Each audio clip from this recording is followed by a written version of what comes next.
13h, 14h. Europe 1, 13h. 13h32 sur Europe 1. Merci de nous rejoindre. Vous écoutez Céline Giraud jusqu'à 14h et avec vous pour décrypter l'actualité. Céline, vos deux chroniqueurs, Nathan Dever et Jules Torres. Et on continue à parler de la disparition de Jean-Marie Le Pen. Moins de 24 heures donc après l'annonce de sa disparition, sa fille a réagi pour la première fois. C'était ce matin sur le réseau social X. Alors je vais vous lire ses premiers mots. Un âge vénérable avait pris le guerrier, mais nous avait rendu notre père. La mort est venue nous le reprendre. Beaucoup de gens qui l'aiment l'attendent là-haut. Beaucoup de gens qui l'aiment le pleurent ici-bas. Bon vent, bonne mère, papa. Alors question, Jules Torres, est-ce que cette disparition peut marquer un tournant dans sa carrière politique ? C'est évidemment un tournant pour elle parce que déjà elle a perdu son père qui depuis des années lui posait des problèmes politiquement. Il faut quand même rappeler un petit peu l'historique. Marine Le Pen, elle arrive en politique après le premier tour de 2002. Elle fait tous les plateaux quand les cadres du Rassemblement national sabrent le champagne au quartier général du Front National. Puis ensuite, elle prend le pouvoir elle suit son père. Elle prend le pouvoir au Congrès de Reims. Et ensuite, il y a cette rupture, la fameuse rupture de 2015, où elle exclut son propre père à cause de ses outrances, de ses polémiques et de ses sorties, notamment sur le détail de l'histoire qu'il redit. Mais ces polémiques continuaient finalement à... Et bon, Jean-Marie Le Pen, après, il ne prenait plus la parole depuis plusieurs années pour la simple et bonne raison qu'il avait 96 ans. Mais pour Marine Le Pen, sans doute que ça va être une libération. Elle n'a plus son père au-dessus d'elle. Le poids du passé. Maintenant, il est au ciel. Il n'a plus le poids, en effet. Il n'y a plus cette crainte. Ce temps aussi, parce qu'il faut savoir que, par exemple, on a beaucoup commenté les réquisitions. Vous savez, de son procès. Les réquisitions de son procès, il faut savoir que son père, le matin même, avait eu une petite chute de santé. Donc, ça polluait finalement sa vie aussi au quotidien à Marine Le Pen. Elle faisait de nombreux allers-retours à Rueil-Malmaison où habitait Jean-Marie Le Pen. Elle faisait des allers-retours à l'hôpital. Donc on voit très bien que finalement Marine Le Pen est une Française comme une autre. C'est-à-dire que quand on a un père de 96 ans qui est souffrant, eh bien c'est pas que ça nous gâche la vie, mais en tout cas ça nous prend une part considérable de notre vie. Et donc peut-être qu'à ce titre-là, elle va se libérer du poids de son père et aussi de sa tutelle. Est-ce qu'il y avait une tutelle de Jean-Marie Le Pen ? Une tutelle, on voulait évidemment... Ça va quelque part la soulager, Nathan Dever, vous pensez ? Enfin, la soulager dans le sens de son avenir politique, par rapport à ce qu'on vient de se dire, avec cette échéance le 31 mars, puisqu'elle saura à ce moment-là si oui ou non elle est condamnée à une inéligibilité. Oui, alors de même qu'on doit du respect aux morts, je pense qu'on doit du respect au deuil. Moi, je me permettrai pas de m'exprimer sur la dimension personnelle de la femme privée, entre guillemets, Marine Le Pen, qui a perdu son père. Ça appartient à son intimité et aucune opposition politique ne doit enlever cette dignité-là. Ce que j'aimerais faire remarquer, c'est que pour Marine Le Pen, en effet, comme l'a rappelé Jules, elle a tourné la page, elle a affronté le père, elle a écarté son père des instances dirigeantes du parti, elle a changé de ligne, elle a opéré la dédiabolisation. Il y a deux regards qu'on peut avoir. Soit on pense que c'est un changement profond, radical, et qu'en effet, le Rassemblement national de Marine Le Pen n'a absolument rien à voir, et surtout n'est pas en continuité, n'est pas dans l'héritage de Jean-Marie Le Pen. Soit on pense comme moi que ce changement n'est que superficiel, pour trois raisons. Alors, on peut remarquer d'abord des petites choses, c'est que même parmi la purge, il reste toujours des gens un peu louches, on le ressort à chaque élection, on l'a vu aux dernières élections législatives, on a vu les candidats qui étaient sortis. Le mouvement. Mais ça, c'est pas l'argument le principal.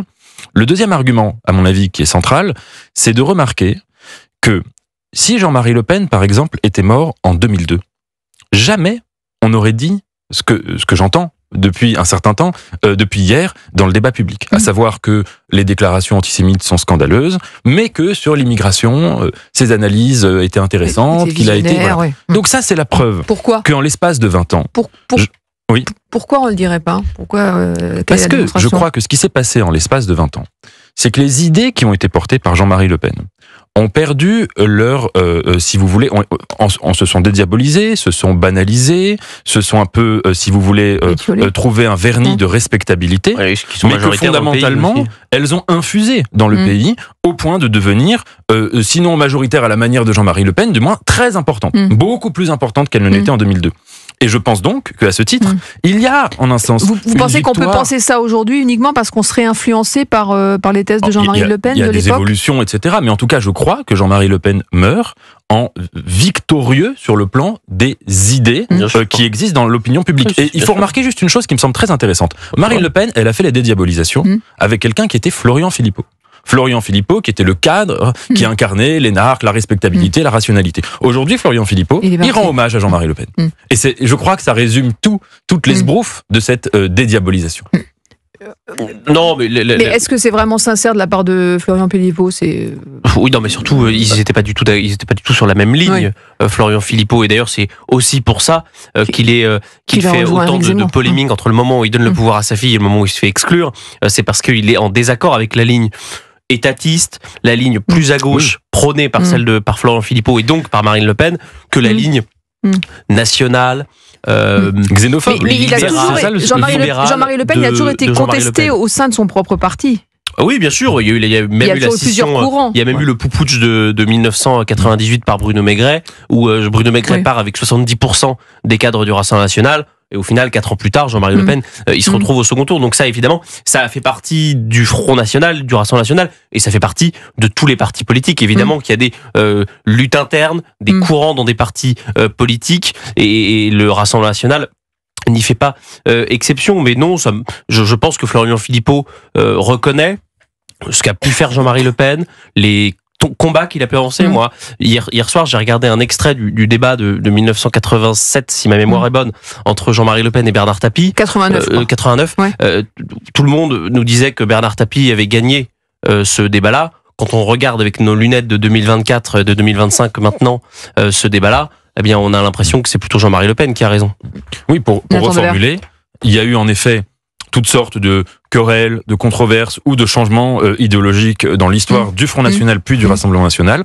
Il y a un point qui n'a jamais varié et sur lequel Jean-Marie Le Pen n'a jamais été critiqué, c'est la xénophobie. C'est resté le fond de ce parti. Revenons à Marine Le Pen, par rapport justement à l'héritage, et du présent et de l'avenir pour elle. Comment est-ce que vous le voyez ? Eh bien, je crois que Marine Le Pen, elle est dans cette position où, en effet, le père est parti. Il était parti depuis d'ailleurs bien longtemps, si vous voulez, dans la représentation. Dans son message, on avait perdu le guerrier. Exactement. Et elle est aujourd'hui dans une France où ces idées-là sont, en tout cas pour ma part, je dirais hélas, mais je le constate objectivement, sont sinon majoritaires, du moins extrêmement importantes, et où l'esprit de 2002, c'est quand même, sinon, il n'a peut-être pas totalement disparu, parce qu'on l'a vu aux dernières élections législatives revenir quand même, on l'a vu en 2022, on l'a vu en 2017, le Front républicain existait toujours, mais en tout cas, il s'est amenuisé, il s'est réduit à peau de chagrin, et avec l'écart qui se réduit de plus en plus. 2002, c'est 80% versus 20% aux élections, au deuxième tour de l'élection présidentielle.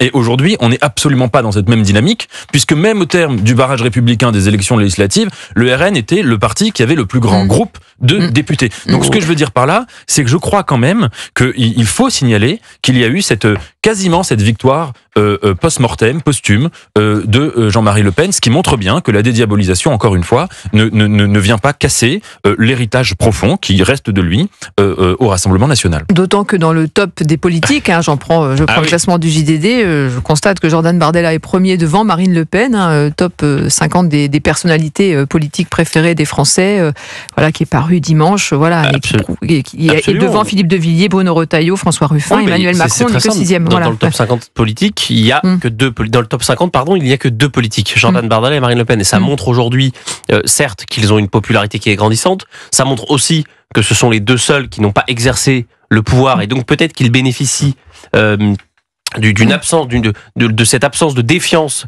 qui est générée contre la classe politique. Est-ce que ça peut porter ses fruits après dans les urnes?